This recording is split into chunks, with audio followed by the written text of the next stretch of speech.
Good morning all dear students. देखो पीछे class के अंदर हमने एक्सरसाइज 15.1 की बात की थी। तो 15.1 हमारी जो एक्सरसाइज थी वो थी समतल आकृतियों का क्षेत्रफल, जिसके अंदर हमने वृत्त की बात की थी, वृत्त की परिधि तथा क्षेत्रफल की बात की थी।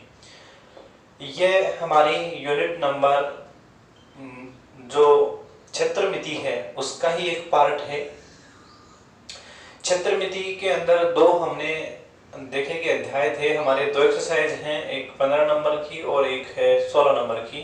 15 नंबर में हमारे क्षेत्रमिति मतलब वृत्त और वृत्त की परिधि और क्षेत्रफल है, और उसके बाद में अगली यूनिट के अंदर ठोस आकृतियों का क्षेत्रफल तथा आयतन है। तो हमने वृत्त के बारे में ये पढ़ लिया था कि जो सर्किल होता है उसकी रेडियस यदि r है, त्रिज्या r है, तो उसकी परिधि जो है वो तो होती है 2πr, और जो इसका क्षेत्रफल होता है वो होता है कितना, πr²। दो फॉर्मूले तो ये पढ़े। तीसरा ये पढ़ा कि यदि हम एक सेकेंडरी वृत्त और खींच दें तो फिर क्या इफेक्ट पड़ेगा। ये एक r है, ये कैपिटल R है, ठीक है। तो इस परिबद्ध क्षेत्र का क्षेत्रफल कितना होगा इसकी भी बात हमने की थी।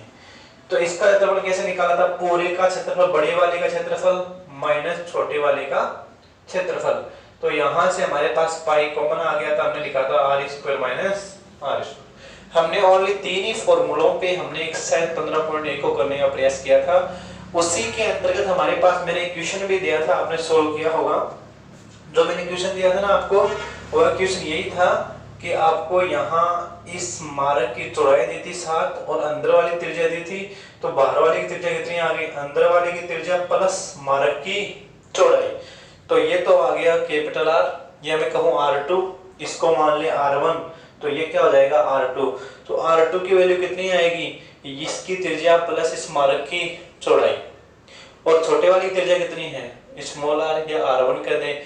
तो आपको क्या ज्ञात करना था, इस मार्ग का परिबद्ध क्षेत्रफल ज्ञात करना था। तो आपको ये फॉर्मूला लगाना था πr² माइनस का r², इसी से आपका आंसर आता, ठीक है। अब हम आगे बात करते हैं इस क्वेश्चन की। देखिएगा, एक वर्ताकार खेत पर 24 रुपए प्रति मीटर की दर से बाड़ लगाने का व्यय है 5280 रुपए। इस क्षेत्र की 0.50 रुपए प्रति वर्ग मीटर से जुताई कराई जानी है, तो खेत की जुताई कराने का व्यय ज्ञात कीजिए। मतलब हमें क्या करना है, हमें उस खेत को जोतना है, तो कुल कितना खर्चा लगेगा ये बताना है। अगले ने क्या दिया है उससे स्टार्ट करते हैं। देखिएगा, कभी भी कोई भी क्वेश्चन करना है मैथ्स के अंदर तो आपको ऐसे ही करना है।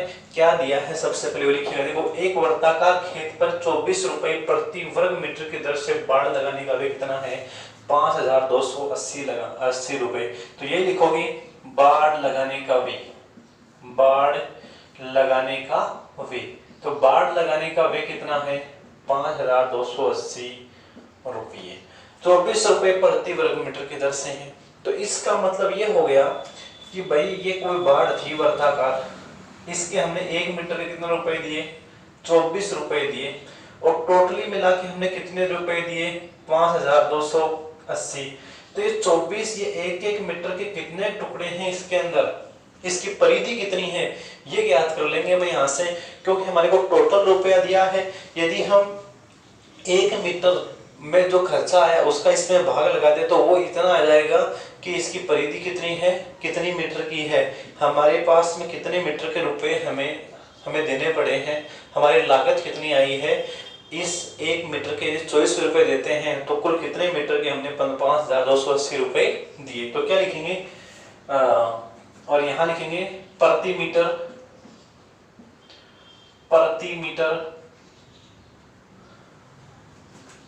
वे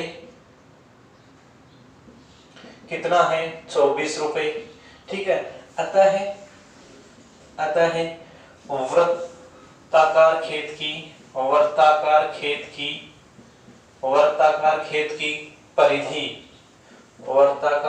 की परिधि या क्या कहेंगे, बाड़ की लंबाई। टोटली बाड़ कितनी है, तो हम क्या कहेंगे कि भाई 5280 के अंदर किसका भाग दे देंगे, 24 का। है बस में, क्योंकि 24 का भाग दिया तो इसके बाद में हमारे पास कितना आएगा, देखो 2 से काटो तो कितना आएगा, कितनी बार, 12 बार। इसको काटेंगे तो 2 बार, फिर 6 बार, फिर 4 बार 0, फिर दोबारा 2 से काटा तो यहाँ कितना आया 6, फिर इसको काटा तो 2, 3 और 2 और 0, फिर इस 6 का ही दे देते हैं इसके अंदर भाग। अब 6 का भाग दिया तो 2 बार जाएगा, फिर 2 बार जाएगा 0, 220। तो कितना मीटर आया, 220 मीटर। इसका मतलब इसके वार्ड की लंबाई कितनी है, 220 मीटर है। ओके, ये हमारे पास है। और 1 मीटर कितना खर्चा लगता है, 24 से वापस गुणा करेंगे तो कितना आ जाएगा, 5280 रुपए। अब देखिएगा, अब ये जो 220 मीटर है ये किसके बराबर कह सकते हैं, हम नीचे लिख सकते हैं बाड़ की लंबाई को हम क्या कह सकते हैं, 2 पाई आर बराबर 220। क्यों, क्योंकि ये बाड़ की जो लंबाई थी खेत के वो परिधि के बराबर है। तो हमने लिखा भी वर्ताकार खेत की परिधि, तो परिधि का सूत्र लगा दिया 2 पाई आर। तो यहां से हम आर की वैल्यू फाइंड आउट करना चाहिए, आर की वैल्यू ज्ञात करना चाहिए। तो कितना आएगा, देखो 220, ये गुणा में है तो ये भाग में जाएगा, 2 गुणा पाई, पाई की वैल्यू कितनी होती है 22/7, तो 7 कहां चला गया ऊपर। ठीक है, अब 22 से काट दो, कितनी बार कटेगा, 10 बार। कितनी बार, 10 बार। 2 कितनी बार, 5 बार जाएगा तो कितना आ गया 35। ये 35 क्या आ रहा है, ये 35 हमारे पास में क्या आई, सही है, 35 हमारे पास में क्या आई, उस वर्ताकार खेत की त्रिज्या 35 मीटर। तो इसकी खेत की त्रिज्या कितनी है 35 मीटर, इसकी परिधि कितनी है 220 मीटर। इस इतना हमारे पास में मान आ गया। अब जो भी पूछा है वो याद कर सकते हैं। हमें क्या पूछा, हमें पूछा है कि यदि 0.50 रुपए प्रति वर्ग मीटर, तो आप जानते हो प्रति वर्ग मीटर रुपए किसके लग, प्रति वर्ग मीटर का मतलब क्या है, क्षेत्रफल, मतलब ये किसकी इकाई है, क्षेत्रफल की इकाई है। इसका मतलब जो भी काम कर रहा है, जो भी रुपए लग रहे हैं वो क्षेत्रफल पे लग रहे हैं। तो देखो 0.50 रुपए प्रति वर्ग मीटर की दर से जुताई करानी है, तो उस खेत का हमें क्षेत्रफल ज्ञात करना पड़ेगा। और फिर उस 1 वर्ग मीटर का तो हमें खर्चा दे रखा है 50 रुपए, मतलब 50 पैसे दे रखे हैं। तो हमें पता करना है कि खेत की जुताई करने में कुल कितना खर्चा आएगा। तो देखिएगा, सबसे पहले हम इसका क्षेत्रफल ज्ञात करते हैं। तो खेत का क्षेत्रफल, खेत का क्षेत्रफल कितना आएगा, देखिएगा खेत का क्षेत्रफल जो है उसका फॉर्मूला आप जानते हो पाई आर स्क्वायर। तो पाई का वैल्यू तो वही 22/7, आर का वैल्यू कितना दिया आपको 35 दिया है, हमने निकाला है। तो 35 गुणा 35 2 बार लिखेंगे क्योंकि स्क्वायर लगा है, और 7 का भाग दिया कितना आया 5 बार जाएगा। 5 को इससे गुणा कर लो तो 5 दूनी 10 और 5 दूनी 10 और 1 11, कितना आएगा। इसको 35 से गुणा कर लो तो 35 कैसे गुणा करेंगे, 0 से करेंगे 0 आएगा, 35 को 1 से करेंगे तो 35 आएगा, 5 आएगा, 35 को 1 से करेंगे 35 आएगा, और 3 क्या लगेंगी असली लगेंगे। तो 35 और 3 कितना आ जाएगा आपके पास में 38। तो कितना आया 3850 वर्ग मीटर, वर्ग मीटर, कितना वर्ग मीटर आया 3850 वर्ग मीटर। इतना हमारे पास में क्या आ गया, क्षेत्रफल आ गया। हमारे पास में क्या आ गया, क्षेत्रफल। हमें क्या ज्ञात करना, कुल व्यय। तो हम कैसे ज्ञात करेंगे, देखो तो क्या लिखेंगे, अतः है खेत की जुताई कराने का व्यय, जुताई कराने का व्यय कितना आएगा, बोलिएगा। जितना क्षेत्रफल है उसको किससे गुणा करें, 50 पैसे से, क्योंकि 50 रुपए किसके लिए दिए हैं, 1 वर्ग मीटर के। हमारे पास कितना वर्ग मीटर आया, इतना। तो हम इसको क्या कर देंगे, 0.50 को पाई आर स्क्वायर क्षेत्रफल से गुणा कर देंगे। तो 0.50 क्षेत्रफल कितना है 3850। यहां से देखेगा हम दशमलव उठाएंगे तो 50 बटे कितना आएगा 100, 3850। अब देखिएगा 0 से 0 कैंसिल, 0 से 0 कैंसिल हुआ। अब सिर्फ हमें क्या करना है, सिर्फ इससे मल्टीप्लाई करना है, गुणा करना है, नीचे तो कुछ बचा ही नहीं। तो 5 को 5 से गुणा करेंगे 25, 5 को 8 से करेंगे 40, 40 और 2 42, 5 को 3 से करेंगे 15, 15 और 4 19, तो 1925 रुपये, इतना रुपये व्यय करना पड़ेगा हमें उस खेत में। यदि हमें उस खेत को इतने वर्ग में 0.50 रुपए प्रति वर्ग मीटर की दर से उसकी जुताई करेंगे तो खर्चा कितना आएगा? 1925 रुपए। ओके, तो ये आपका क्वेश्चन था इंपॉर्टेंट एग्जाम की दृष्टि से। आगे देखिएगा, आगे हम बात करते हैं, ये एक्सरसाइज हमारी 15.1 कंप्लीट हो चुकी है। हम अगली एक्सरसाइज की बात करते हैं। तो अगली एक्सरसाइज के अंदर हमारे पास में जो क्वेश्चन है वो आएंगे त्रिज्यखंड और वृत्तखंड से संबंधित। तो सबसे पहले हम त्रिज्यखंड और वृत्तखंड की बात कर लेते हैं और उसके बाद में आगे बढ़ते हैं।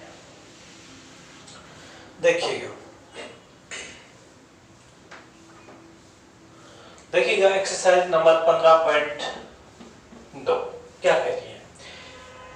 आपको पता है कि कोई भी जो वृत्त होता है उसके अंदर एक सेंटर होता है O, और इस वृत्त को दर्शाने का तरीका मैंने पहले बताया था, COR। C क्या है? इसका नेम मतलब प्रतीक वर्ग का सर्किल, O इसका सेंटर, R इसकी रेडियस। तो इसको दर्शाने का तरीका रहेगा COR। ओके, अब देखिएगा मैंने क्या खींची, दो त्रिज्याएं खींची। मैंने क्या खींची? दो त्रिज्याएं। अब देखो ये त्रिज्या R, ये भी R, और ये कोई चाप AB, ये कोई चाप, इसको क्या कहते हैं? चाप।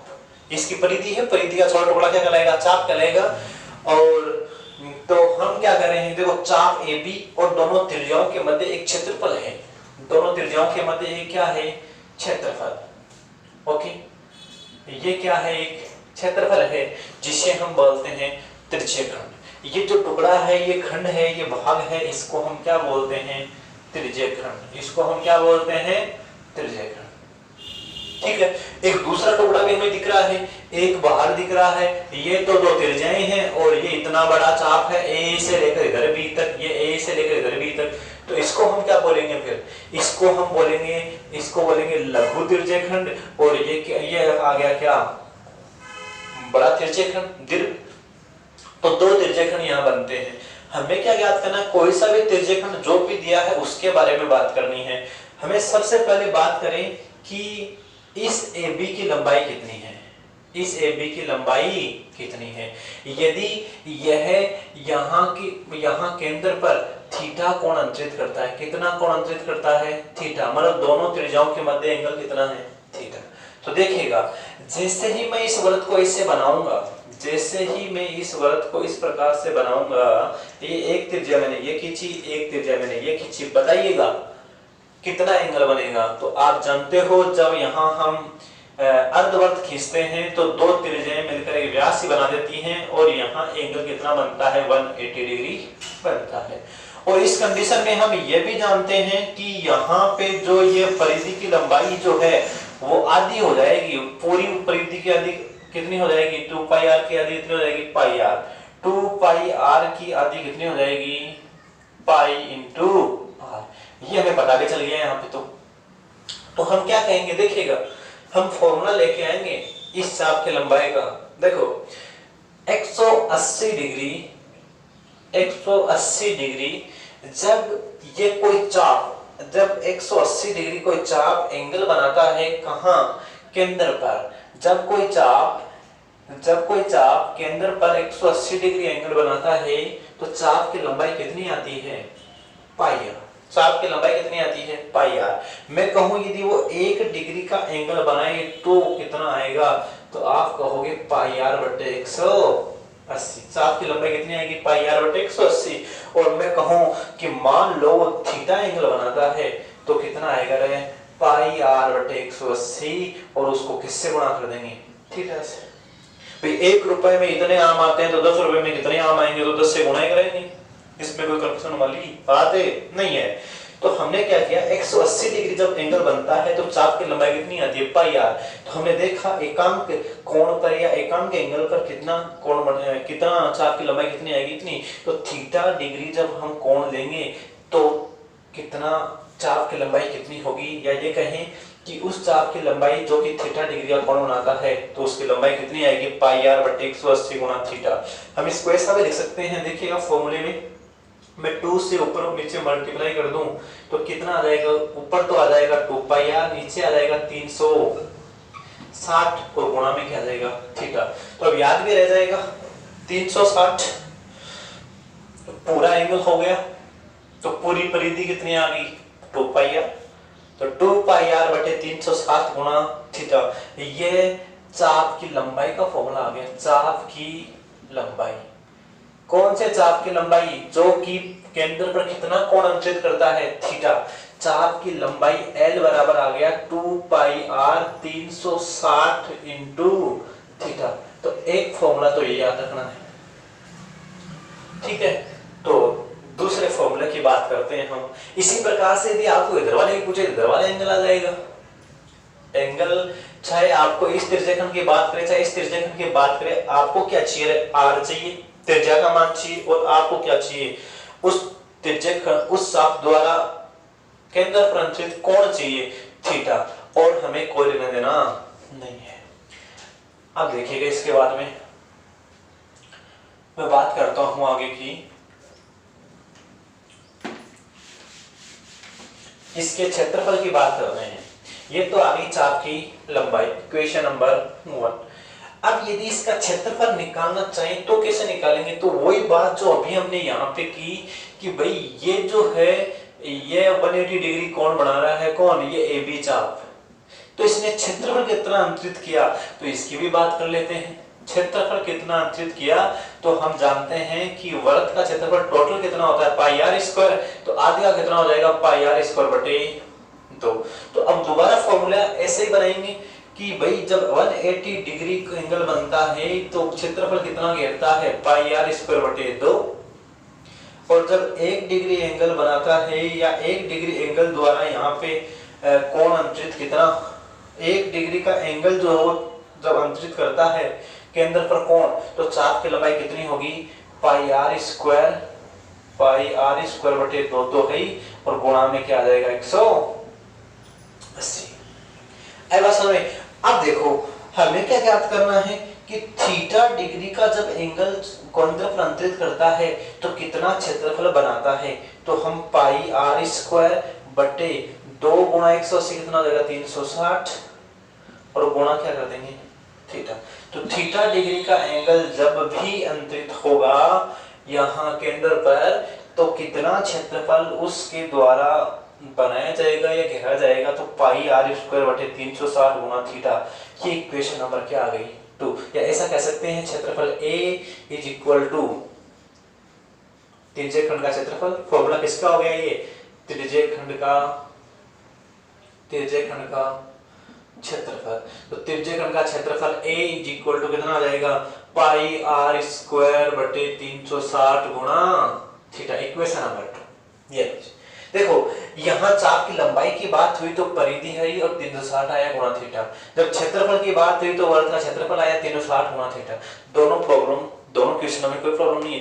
कई बार यहाँ से सीधा ही क्वेश्चन आता है, चाप की लंबाई पूछता है, कभी त्रिज्यखंड का क्षेत्रफल पूछता है, तो कोई सा पूछे आपको इसका जवाब दे देना है। चाप की लंबाई का फॉर्मूला 2 पाई आर बटे 360 गुणा थीटा, और इसका फॉर्मूला हो जाए क्षेत्रफल का पाई आर स्क्वायर अपॉन 360 गुणा थीटा, नो प्रॉब्लम। अब देखिएगा इक्वेशन नंबर 1 और 2 भी हमारे को एक बहुत महत्वपूर्ण रिजल्ट देती है। देखो मैं समीकरण 2 और इसको हल करना चाहूं तो देखो मेरे पास कितना आएगा,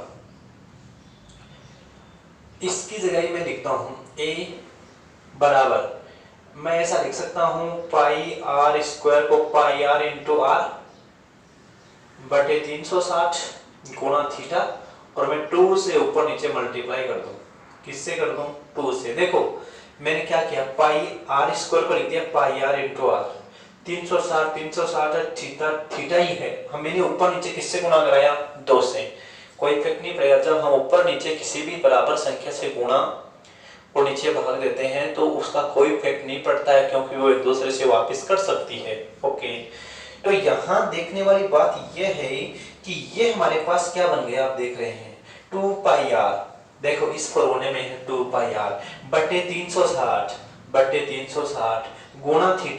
गुणा थीटा, तो ये क्या बन गया, ये चाप की लंबाई बन गई। जो कि कितना कोण अंकित कर रहा है केंद्र पर, थीटा कोण। तो हम ये लिखेंगे यहाँ a बराबर हम क्या लिख देंगे कि भाई 1/2, तो नीचे बचेगा ही बचेगा, ये काम में आ गया, ये काम में आ गया, ये भी काम में आ गया, और क्या लिख देंगे उसकी जगह सिर्फ l बराबर कितना है 2πr/307 गुणा थीटा, तो 1/2 l। ये सबसे इंपॉर्टेंट फॉर्मूला है इसके अंदर। आगे जो आपका बड़ा क्वेश्चन आता है उसमें इससे संबंधित कोई भी आपको क्या पूछ सकता है, क्वेश्चन पूछ सकता है इसका आधारित।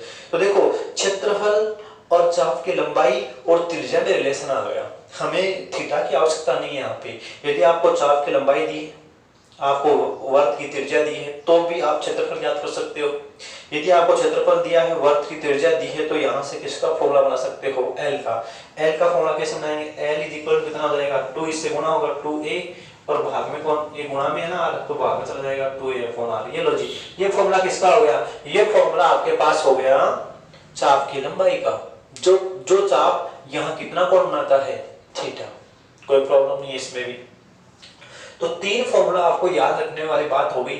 l का फॉर्मूला क्या होगा, a का फॉर्मूला क्या होगा, और यहाँ ये a और l में जो रिलेशन है, a व l में जो रिलेशन है वो क्या होगा, a बराबर 1/2 l इंटू r। आई बात समझ में। अब आगे की बात करते हैं। ये तो हुआ हमारा त्रिज्यखंड, ये तो हमारा क्या हुआ, त्रिज्यखंड। त्रिज्यखंड किससे मिलकर बना, 2 त्रिज्याओं और एक चाप से मिलकर बना। चाप द्वारा केंद्र पर थीटा कोण अंतरित किया गया, तो हमने चाप की लंबाई निकाली कि उस चाप की लंबाई कितनी आएगी, और हमने ये देखा कि उस चाप का क्षेत्रफल कितना होगा, और फिर हमने ये देखा कि चाप की लंबाई और क्षेत्रफल में क्या संबंध होगा। अब हम बात करते हैं वृत्तखंड की। अब हम बात किसकी करते हैं, वृत्तखंड की। ओके, वृत्तखंड जो है वो नाम से यहीं से स्पष्ट हो रहा है, वृत्त के टुकड़े। वृत्त के क्या है, टुकड़ा। वृत्त का टुकड़ा ही क्या कहलाता है, वृत्त का टुकड़ा ही क्या कहलाता है, वृत्तखंड कहलाता है। वृत्त का खंड, टुकड़ा। तो ये टुकड़ा कौन करेगा, तो देखिएगा, ये कोई मान लीजिएगा ये कोई सर्किल है, इसके अंदर हमें कोई भी लाइन खींच दी, कोई भी, तब कोई लाइन इसमें जब खींचेंगे तभी तो कोई ना कोई खंड बनेगी। तो हमारे पास कभी भी जब हम किसी वृत्त में कोई 2 लाइन, कोई भी एक लाइन खींचेंगे तो कितने टुकड़े बनेंगे, तो एक छोटा और एक बड़ा। बराबर तभी बन सकते हैं जब वो रेखा कहां से गुजरी, केंद्र से। अब देखिएगा इसको कहते क्या है, इस जो परिधि के 2 सिरों को मिलाने वाली जो रेखा होती है ना, उसको हम जीवा कहते हैं। उसको हम क्या कहते हैं, जीवा कहते हैं, चौड़ कहते हैं। Okay, CHOD। ओके, इसको जीवा कहते हैं। और ये जो है हमारा, ये क्या कहलाता है, व्यास कहलाता है, व्यास। ये क्या है, केंद्र से होकर जाने वाली जो जीवा है वो क्या कहलाती है, व्यास। और जीवा ये सबसे बड़ी जीवा होती है। ये कौन सी जीवा होती है, सबसे बड़ी जीवा। वृत्त की सबसे बड़ी जीवा कौन होती है, वृत्त का व्यास ही होता है। क्योंकि यहाँ देखो सबसे छोटी, यहाँ फिर बड़ी, फिर बड़ी, फिर और बड़ी, फिर और बड़ी, फिर और बड़ी। जैसे जैसे हम केंद्र की ओर बढ़ेंगे वैसे वैसे जीवा की लंबाई बढ़ती रहेगी, और केंद्र से जब जाएंगे तो ये सबसे बड़ी जीवा होगी, जिसको हम क्या बोलते हैं, व्यास। तो याद रखना, वृत्त की सबसे बड़ी जीवा को हम व्यास कहते हैं, जिसकी लंबाई 2r के बराबर होती है। अब देखिएगा हमारे पास में, अब हमने क्या कहा कि मैंने मान लो कोई भी एक जीवा खींच दी है, तो 2 टुकड़े हो गए, एक इधर वाला और एक इधर वाला। तो हमें पता है एक छोटा है तो इसको कहेंगे लघु वृत्तखंड, लघु वृत्तखंड, और एक बड़ा है तो हम इसको क्या कहेंगे, इसको हम बोलेंगे कि दीर्घ वृत्तखंड। क्या बोलेंगे इसको, दीर्घ वृत्तखंड। ये बड़ा और ये छोटा। अब हमें क्या ज्ञात करना है, हमें ये ज्ञात करना है कि इनका एरिया कितना होगा, इस छोटे वाले का एरिया कितना होगा और इस बड़े वाले का एरिया कितना होगा। प्रॉब्लम बस इतनी है कि हमें इनके क्षेत्रफल ज्ञात करने हैं। तो इनके क्षेत्रफल किस प्रकार से ज्ञात किए जाए, तो देखिएगा हम इनके फॉर्मूले डेराइव करते हैं। देखो हमने मान लीजिएगा ये हमारे पास में है, मैंने देखा कि इसका केंद्र जो है वो ये है, ये इसका क्या है, केंद्र है। इस वृत्त का नाम क्या है, COR। R इसकी रेडियस है, O इसका केंद्र है, सर्किल इसका प्रतीक है। ओके, मैंने क्या किया, इसको इन दोनों सिरों से मिलाया जहां जीवा इस परिधि को टच कर रही है। ये लो जी, मैंने मिला दिया। अब देखिएगा यहाँ वाला एंगल जो है वो हमने कितना ले लिया, थीटा। यहाँ वाला एंगल हमने कितना ले लिया, थीटा, दोनों त्रिज्याओं के बीच का। तो आप अब ये कहोगे कि सर यहाँ इधर पूरा का पूरा एक क्या बन गया, त्रिज्यखंड बन गया। पूरा का पूरा ये क्या बन गया, पूरा का पूरा त्रिज्यखंड। दोनों त्रिज्याओं और इस परिधि द्वारा घिरा हुआ क्षेत्र क्या बन गया, पूरा का पूरा त्रिज्यखंड। ठीक है, हमें क्या याद करना है, हमें इस लघु वर्तखंड का क्षेत्रफल ज्ञात करना है। हमें क्या ज्ञात करना है, लघु वर्तखंड का क्षेत्रफल ज्ञात करना है। तो हम क्या करें, हम ऐसा कर लेना कि इस त्रिभुज का जो क्षेत्रफल है, इसमें इस त्रिज्यखंड के क्षेत्रफल में से, पूरे में से इस त्रिभुज का क्षेत्रफल घटा दें। त्रिभुज कौन सा, ओ ए बी, तो क्षेत्रफल घटा दें तो हमारे पास ये शेष रहेगा। तो मैं ये लिखूंगा कि वर्तखंड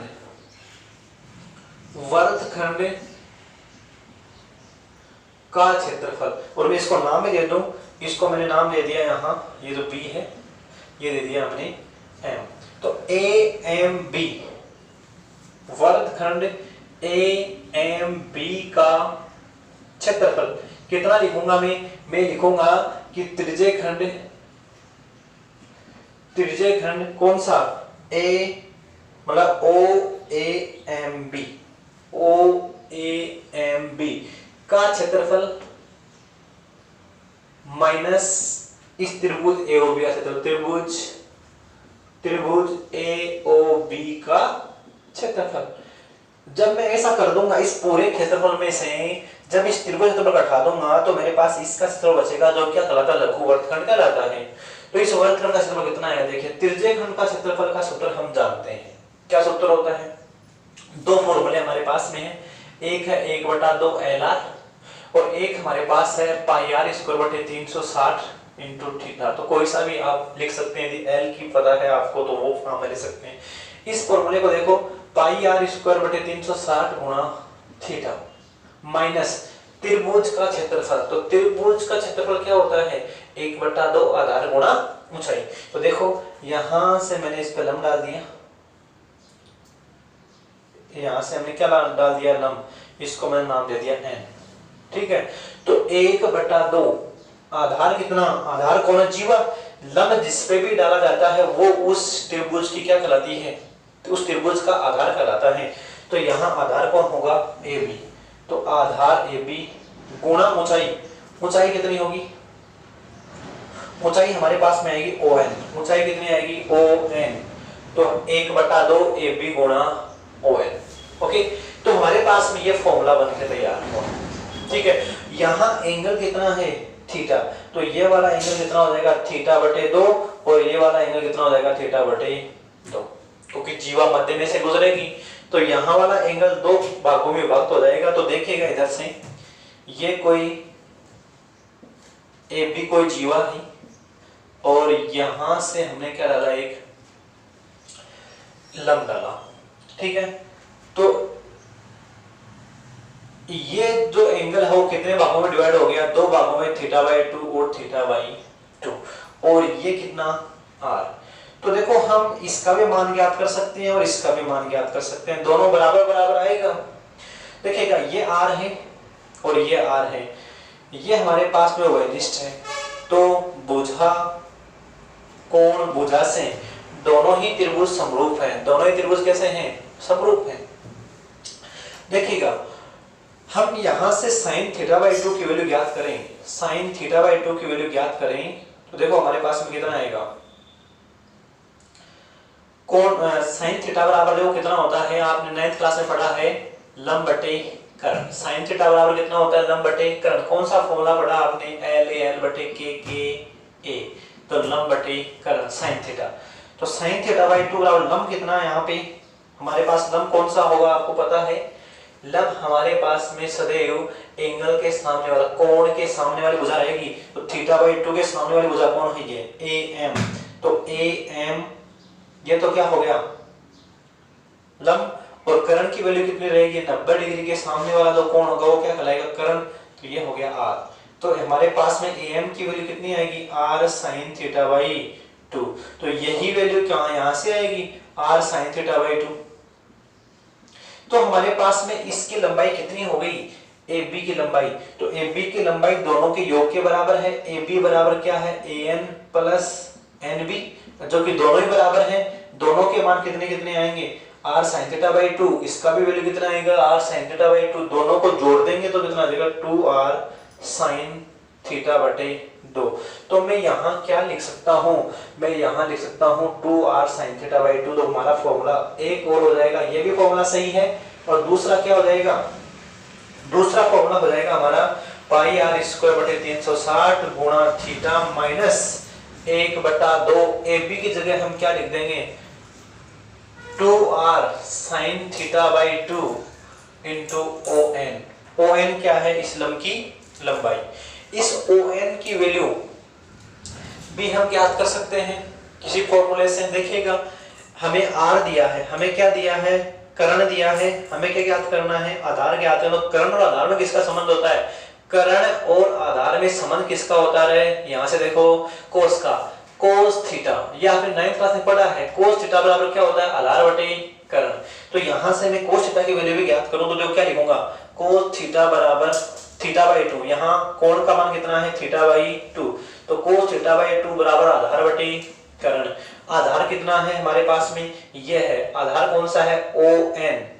ओ एन, तो ओ एन तो हो गया आधार, कर्ण का मान कितना है, आर, तो ये हो गया कोस थीटा बाई 2। तो यहां से ओ एन की वैल्यू कितनी आ गई, आर कोस थीटा बाई 2। ये लो जी। तो ये वैल्यू हम कहां रख देंगे, ये कोण, ये जो ओ एन की वैल्यू भी हम इस पे पुट कर देंगे। तो यहां हमारे पास में कितना आ जाएगा, आर कोस थीटा बाई 2। बस इतना आएगा, क्योंकि ओ एन ही रखना है, यहाँ डबल नहीं है। यहाँ ए बी में तो A N plus N B था। ओके, अब देखो 2 से 2 क्या हो गया, कैंसिल हो गया, आर स्क्वायर और साइन थीटा बाई 2। और देखो एक बार, सॉरी, इस ये भी काम में आएगा हमारे पास में, पाई आर स्क्वायर बटे 360 गुणा थीटा माइनस 1/2 आर स्क्वायर और 2 sign theta by 2 cos theta by 2। Main formula तो देखो यही है। इसमें देखो क्या करना है हमें, इसके अंदर हमारे पास में आया 2 sign theta by 2 cos theta by 2। तो याद रखना ये जूनियर क्लास में, ये 11वीं क्लास का कोई सूत्र है जो कि आपके यहाँ काम में आता है। इसको याद रखना है कि जहां भी ऐसा आए 2 साइन ए कोस बी, कोस ए, साइन ए कोस ए, मतलब 2 गुणा में हो, साइन के साथ में वही एंगल हो जो किसके साथ में हो, कोस के साथ में कोण हो। दोनों के साथ यदि कोण समान तो हम इसको लिख सकते हैं साइन 2a। इसका फॉर्मूला होता है साइन 2a का फॉर्मूला क्या होता है, 2 sign A cos A, 2 sign A cos A. तो देखो यहां हम क्या लिख सकते हैं, इसकी जगह हमारा फॉर्मूला आ सकता है, हमारा फॉर्मूला क्या हो जाएगा,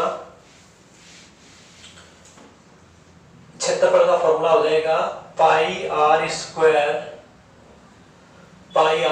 बटे 360 गुणा theta minus 1/2 are square sine 2 theta by 2। क्योंकि यहाँ कोण की जगह कितना है, ए की जगह थीटा बाई 2 है, तो यहाँ हमने थीटा बाई 2 लिखा और 2 लगाया, क्योंकि हमारे पास फॉर्मूला क्या था, साइन 2a बराबर 2 sine a cos A, 2 sine a cos A. तो हमारे पास में यहाँ a की जगह क्या है, थीटा बाई 2। तो मैंने a की जगह यहाँ क्या लिखा, थीटा बाई 2। 2 से 2 क्या हो गया, कैंसिल। और हमारे पास में लास्ट फॉर्मूला क्या बना, पाई आर स्क्वायर बटे 360 गुणा थीटा माइनस का 1/2 are square sine A theta. ये याद रखना आपको फॉर्मूला, या तो एक तो ये फॉर्मूला याद रखना है, ये तो सीधा सा है, त्रिभुज का क्षेत्रफल क्या होता है, 1/2 आधार होना होता ही। और ये सबसे इंपॉर्टेंट फॉर्मूला हो गया है, a बराबर पाई आर स्क्वायर बटे 360 गुणा थीटा माइनस का 1/2 आर स्क्वायर साइन थीटा। तो इस प्रकार से हमारे पास ये आ गया लघु वर्तखंड का क्षेत्रफल। अब यदि दीर्घ वर्तखंड, ये और समझ लेते हैं एक दीर्घ वर्तखंड का। दीर्घ वर्तखंड जो आपके है, दीर्घ वर्तखंड का क्षेत्रफल तो सीधा सा है। दीर्घ वर्तखंड में आपको थोड़ा सा करना है, क्या करना है मैं बता देता हूं। दीर्घ वर्तखंड के अंदर कौन सा बचा, ये पूरा का पूरा भाग बचा ऊपर वाला, तो हम क्या करेंगे, इस छोटे वाले का ज्ञात कर लेंगे और फिर पूरे क्षेत्रफल में से क्या घटा देंगे, लघु वाले का घटा देंगे। कैसे, पाई आर स्क्वायर में से हम इसके क्षेत्रफल को घटा देंगे तो दीर्घवृत्त का क्षेत्रफल आ जाएगा। अरे मैं यदि इस पूरे में से इस छोटे वाले का क्षेत्रफल घटा दूं तो बड़े वाले का आ जाएगा, और बड़े वाले का क्या है, पाई आर स्क्वायर बटे 360 गुणा theta minus 1/2 are square sine theta. ये फॉर्मूला हमारे पास किसका आ गया, दीर्घवृत्त खंड का क्षेत्रफल। तो इस प्रकार से आज हमने क्या पढ़ा कि मतलब एक त्रिज्याखंड के बारे में पढ़ा कि दो त्रिज्याओं और वृत्त की चाप के द्वारा निर्मित जो क्षेत्र है उसको हम त्रिज्याखंड कहते हैं। दूसरा हमने वर्तखंड पढ़ा, वर्तखंड के अंदर हमने देखा कि किसी जीवा द्वारा वृत्त को दो भागों में विभाजित कर दिया जाता है, एक छोटा होता है और एक बड़ा होता है। उन दोनों क्षेत्रफलों की हमने बात की, त्रिज्याखंड के चाप की लंबाई की बात की, त्रिज्याखंड का क्षेत्रफल हमने ज्ञात किया। तो ये जो फॉर्मूले हैं इनको आप एक बार देखना है किस प्रकार से आए। इसके बाद में हमारी जो अगली क्लास जो कल की होगी इसके अंदर इससे संबंधित जो भी न्यूमेरिकल्स होंगे वो हम इससे आंकी जो भी प्रश्न 15.2 एक्सरसाइज के हमारे जितने क्वेश्चन हैं उनको देखेंगे और इतनी देर के लिए आप 15.1 को हल कीजिएगा और उसके बाद बातें करते हैं। Okay, thank you.